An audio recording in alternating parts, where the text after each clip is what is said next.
Amen. Amen. Magandang umaga po sa ating lahat, mga ginigiliw, mga minamahal ng Panginoon. May pag-asa sa Panginoon, mga ginigiliw, no? Ang sabi po ng salita ng Panginoon, wala po siya sa gitna ng 1,000 tao na hindi siya ang pinag-uusapan,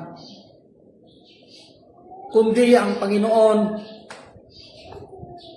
nasa kalagitnaan ng 2 o 3 tao na nagkakatipon na ang pinag-uusapan ay ang salita ng Panginoon, mga ginigiliw, no? Ang pag-aaralan po natin ngayon sa umagang ito ay bigyan po natin ng pamagat na ang pag-asa, no? The hope, mga ginigiliw. Ano nga ba ang nakabalot na misteryo sa salita na ito ng Panginoon, no? Na binigyan natin ng tema ng pag-asa, mga ginigiliw. Na karamihan sa mga nagbabahagi ngayon ng salita ng Panginoon, ang kanilang tema ay ang muling pagkabuhay ng ating Panginoon. He is risen, mga ginigiliw. Pero ito, no, bibigyan po natin ng tema ayon sa ipinapahayag sa atin ngayon ng ating Panginoon.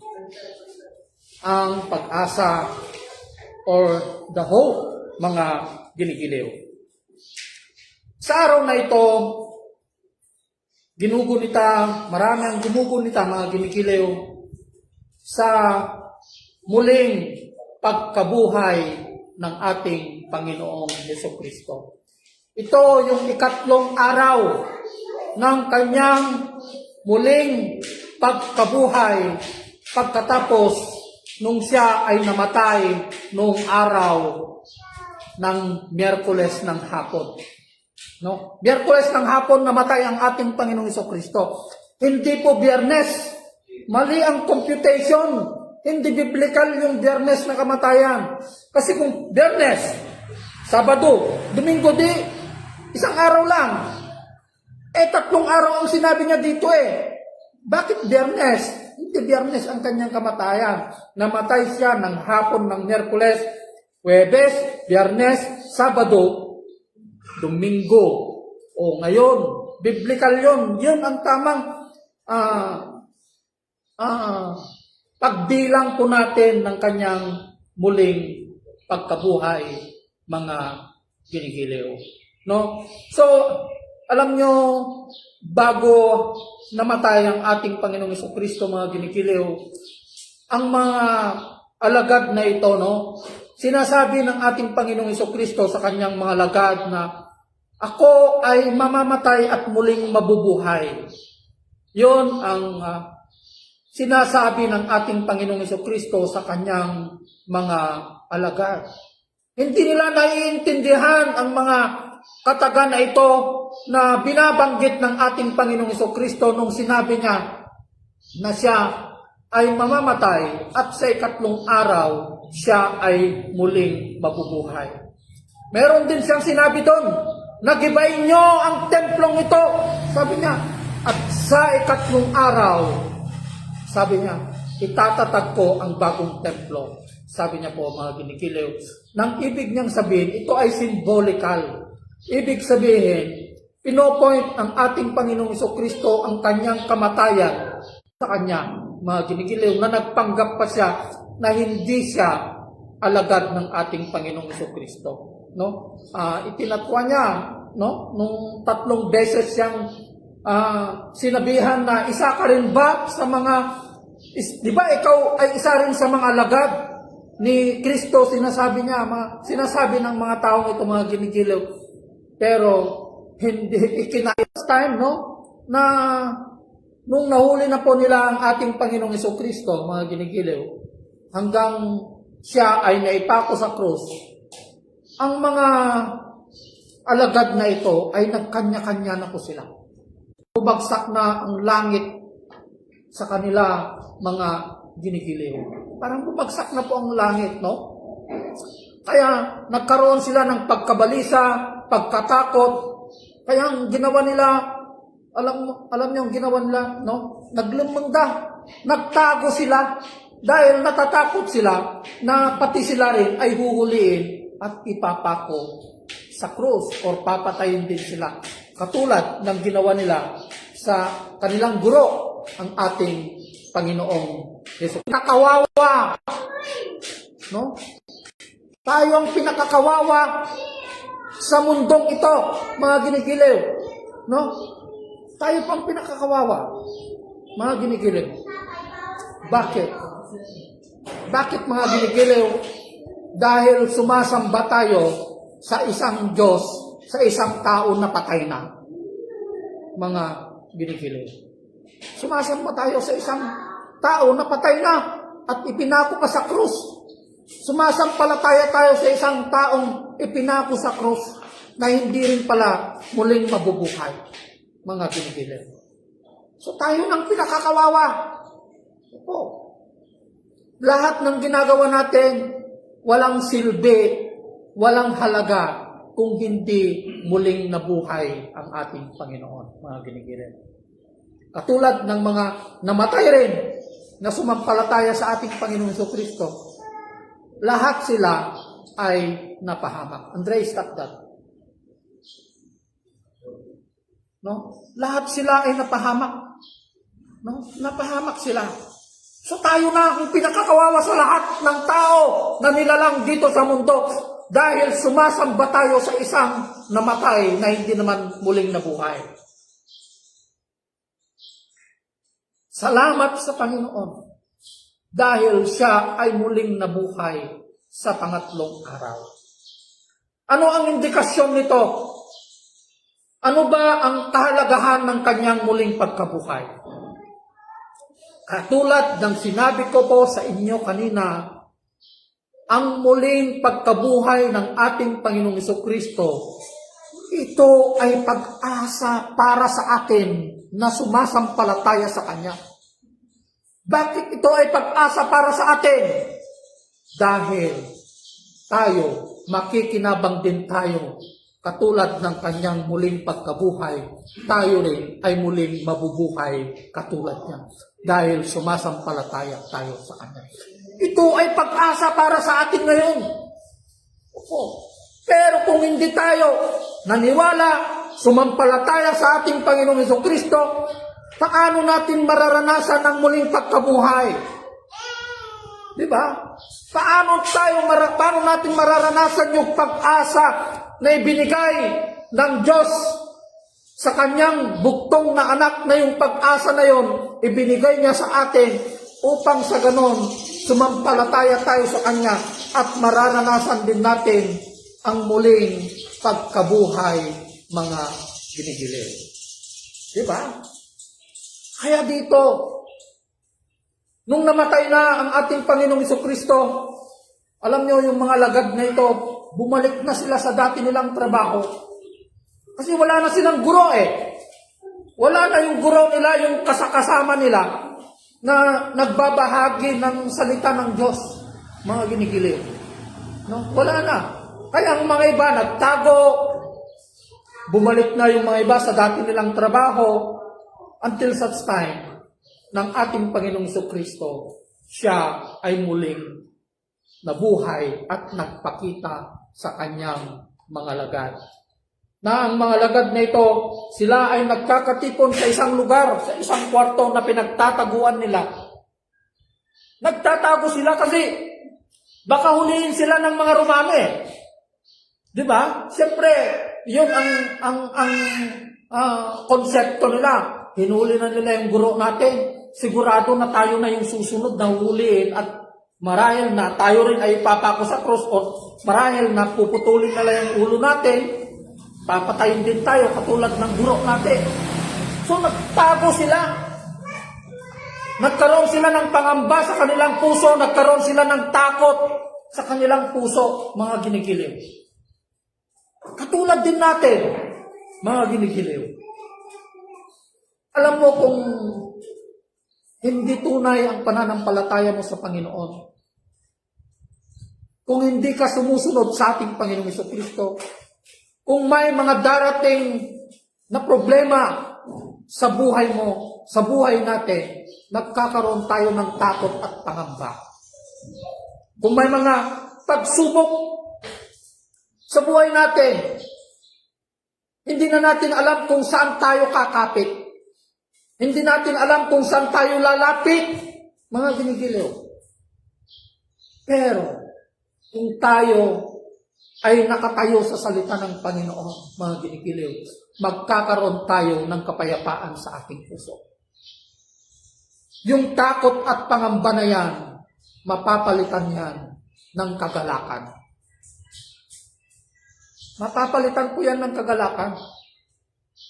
Di ba? Yun ang bunga ng pagsunod natin sa ating Panginoong Jesucristo. May mga pagsubok. Pero, huwag mong sabihin na pagsubok ang nangyayari sa'yo kung yan ay bunga ng katigasan ng ulo mo. Ang pagsubok na sinasabi dito ng Panginoon, pagsubok ng pagsunod sa ating Panginoong Jesucristo. Dahil ang Diyos, hindi siya nagbibigay ng pagsubok na hindi natin kakayanin. Opo, na hindi natin kakayanin. Lahat ng pagsubok na ibibigay ng Panginoon, nagbibigay siya ng pagsubok sa atin upang mas lalo tayong kakapit at lalapit sa Kanya upang tayo ay lumago, mag-mature tayo sa pagsunod sa ating Panginoong Jesucristo, mga ginigiliw. Yun, mga ginigiliw, ang bunga ng pagsunod natin sa ating Panginoon. Okay? Count it all joy, sabi niya. Di ba? Count it all joy. Kung tayo ay sumusunod at napaparusahan tayo sa pagsunod sa ating Panginoong Jesucristo.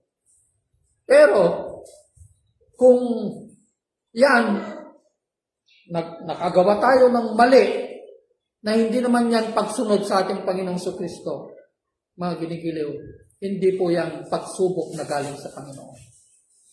Mga ginigiliw. Laglagay po nyo rita. Ipagsubok na ito niya po, kaya tayo makapagbalay kita yun, kita nga pagsubok. Opo, mapagtagumpayan natin yan. Agbalay kita yun, ti panagbiag tayo. Kamsa. No? Ngam no, tentasyon, naggapuday ta kini Satanas. Kung bakit tayo natetempt na gumawa ng kasamaan, dahil yan ay galing sa kaaway, mga pinipili. Hindi nagbibigay ng Panginoon ng tentasyon. Ang tentasyon, bigay yan ni Satanas. Kaya kapag nakatayo tayo sa salita ng Panginoon, kapag araw-araw natin yung binabasa, dinedebosyon natin ang salita ng Panginoon, mga ginigiliw, dumating man ang tentasyon na yan, nakatayo-tayo pa rin sa salita ng Panginoon, hindi magtatagumpay ang kaaway, mga ginigiliw, dahil nasa atin ang Espiritu ng Panginoon. To say no to sin. Diba? Kaya nga, yung demonyo na yan ilang araw bang tinempt ni Satanas ang ating Panginoong Jesucristo sa ilang? Hindi lang 3 araw. 40 days, inaraw-araw niya yan, pero 3 klase ng temptasyon ang ginawa niya. Nag-offer siya ng kayamanan, posisyon, pagkain.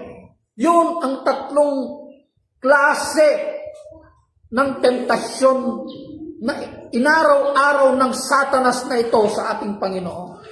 Pero hindi nagtagumpay ang kaaway na ito dahil nasa Kanya ang katotohanan, nasa Kanya ang salita, sapagkat siya ang salita. Pero kung wala sa atin ang salita, kung may konting tentasyon yan, Sumusunod na tayo. Kasi, hindi tayo nakatayo sa salita ng Panginoon. Hindi tayo nakatayo sa kanyang salita. Kaya, madali lang tayo naswesway. Oo, madali tayong naswesway sa tawag ng mundo, sa tawag ni Satanas. Kasi, wala tayo sa kanyang salita. Wala tayo sa salita ng Panginoon. Kaya araw-arawin natin ito, magdebosyon tayo, umiyak tayo. Lord, patawarin mo ako. Patawarin mo ako, Panginoon, sa mga pagkukulang ko sa iyo. Bumalik tayo sa Panginoon. Bumalik tayo sa paanan ng Panginoon. Luluhod tayo, mga ginigiliw. At hihingi tayo ng kapatawaran ng ating mga kasalanan, mga ginigiliw. Sapagkat ang Diyos, siya ay nagpapatawad ng kasalanan. Hindi niya tinitignan ang bulok natin kahapon, kundi ang tinitignan ng Diyos, yung hangarin ng puso natin na magsisi at tumalikod sa ating mga kasalanan. Kaya ito ay pag-asa para sa atin, mga ginigiliw. At pag-asa rin ito sa lahat ng sumampalataya na namatay na rin, mga ginigiliw. Nabibigyan sila ng Panginoon ng pag-asa, bibigyan sila ng buhay na walang hanggan. Imagine, mabubuhay ka lang ito for the span of how many years? No? Ilang taon ka lang na mabubuhay dito? Mabuti kung naabot mo yung 70, yung sobra niyan, bonus na yan. May maagang namamatay. Di ba? I remember one time, yung sinabi ng isang pastor, alam niyo ang sabi niya, agsarita na kitata kada kayo, nakalpasan daytoy, na panangikasabak iti sao, ti apo ko na. Kalpasan nga may kasabak kada kayo, daytoy nga sao iti Diyos, kuna na. Madamdama, matay na kon, kuna na. Isu nga, agdengeg kayo, buludek, day talapayag yu, kuna na kabsat. Kastamat kada kayo, agdengeg kayo, daytoy nga sao itatangal daw, kasjay imbagak, nga baka madamdamak, matay na kon, kastamat kada kayo, no diyo nga dinengeg, daytoy nga sao, kakalpasan daytoy nga panagsao, baka matay kayo, wait, kuna na. Kuday nga sao imbagak, kada kayo itatangal daw, isunto ti mangukum kada kayo, magtakder kayo, ijay sangwanan ni Apo Hesus Kristo. Kadamagan nanto kada kayo, kuna na. Anya itinaramid mo, dayjay nga sao nga imbaga ni Pastor Richard Alonso Kingka. Dayjay to ti damagan na. Tangamin dayjay nga sao nga imbaga na isunto ti mangukum Kingka, kuna na kamsa. Diba? Dayjay to nga sa uti mahukumting ka. Dayjay to ti saludsuden ni Apo kada tayo. Napan na nga sa baking ka. Ijay yusi kay jisi to gigaraw. Napan tiluglugar. Ngam inidyan dayjay nga mensahe. Tingka kuna na to. Kapsa. Isu nga denggan tayo mo nasaya at dagito yung bagbagan ni Apo kada tayo. Tani Apo makipagpatang kada tayo, babaen iti propeta na, babaen iti pastor na kakabsat. Di ba? Oo. Naman kakabsat. So nga, daytoy, kuna na kakabsat, nubasahan tayo daytoy, nasao iti Diyos, inikan na tayo iti namnama. Daytoy, ngal daw, iso, tinted ni Apo kada tayo nga namnama, tapno iti kasta.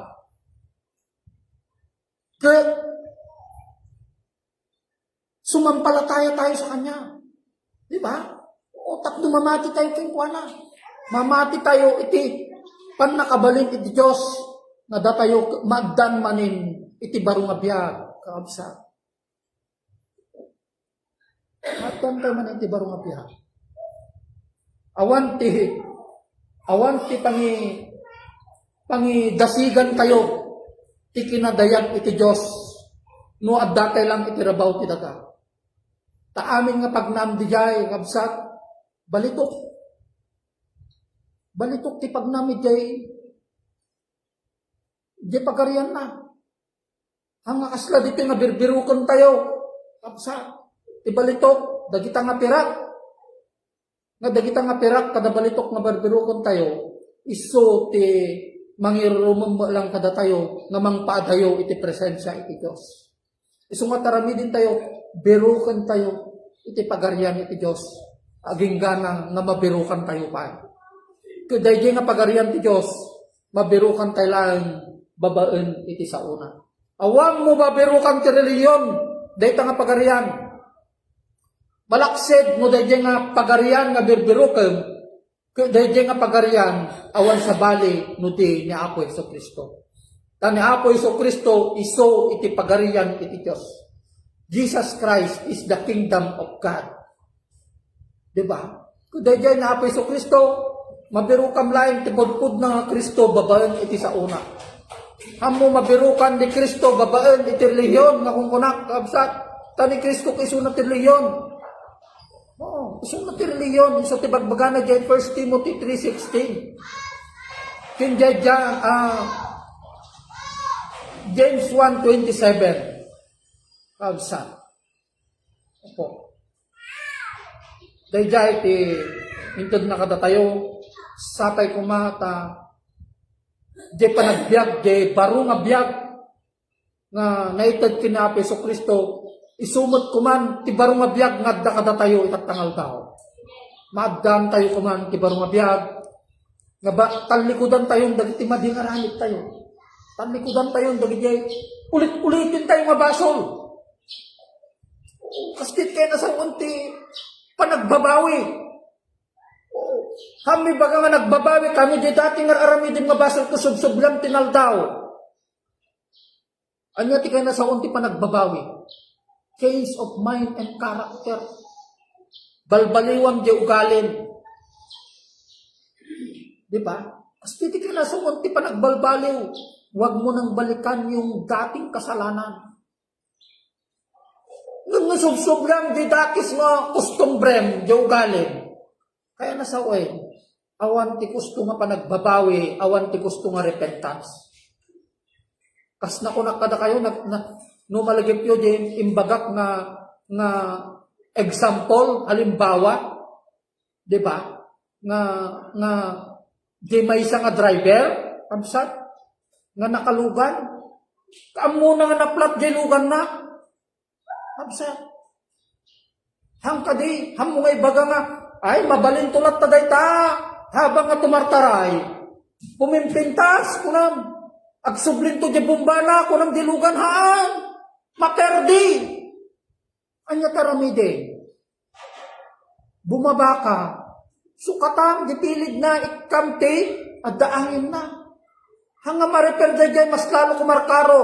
Baka umapoy to dayay, madesgrasya pa'y, matay ka pa'y. Kasi mo ti pa nagbabawi ti baso kamsa. Kasi adaramidem. Oo. Yung no bagbagang nga nagbabawi ka, subsublam jar aramidem mo kinadakes. Hanga gusto nga pa nagbabawi day ta.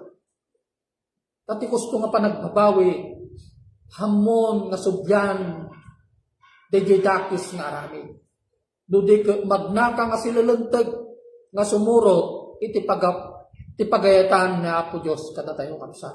Kasjay iti baro nga biag nga inted ni Apo kada tayo dayjay iti baro nga namnama nga inyawat ni Apo kada tayo tattanga aldaw kakabsat jay namnama iti baro nga biag kakabsat.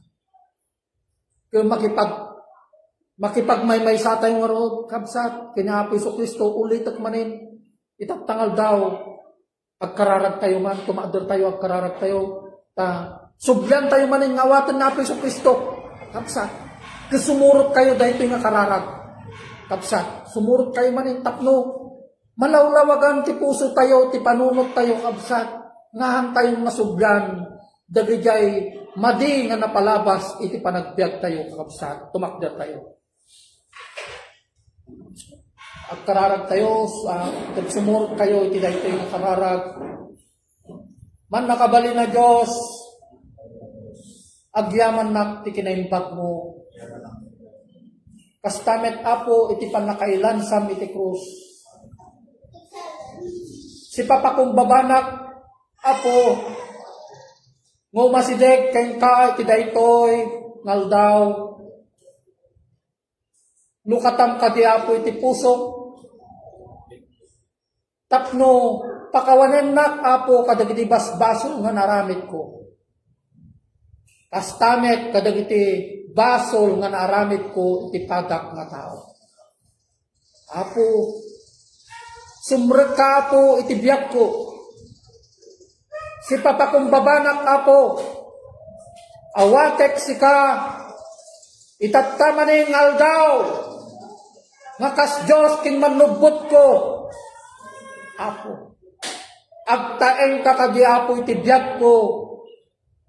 Apo, pakawanen na, apo. Isurat mo kadi apo, dahito inagang ko iti librom iti biyak. Agyaman nak apo, Heavenly Father, Lord. Salamat, Panginoon, siyak ti may kararagin kapsat. Agyaman nak maninapo, kadagiti sa inibbatama po kada kami tatangal daw, Heavenly Father.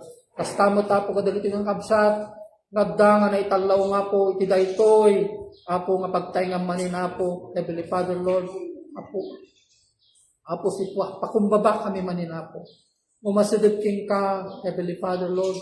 Pakawanan na kami kada apo, dati nagkurkurangan mi, Heavenly Father, Lord. Agteng ka kada apo, iti puso mi, balbaliwan na kami kadi apo, babaen kadagiti sao, Heavenly Father, Lord.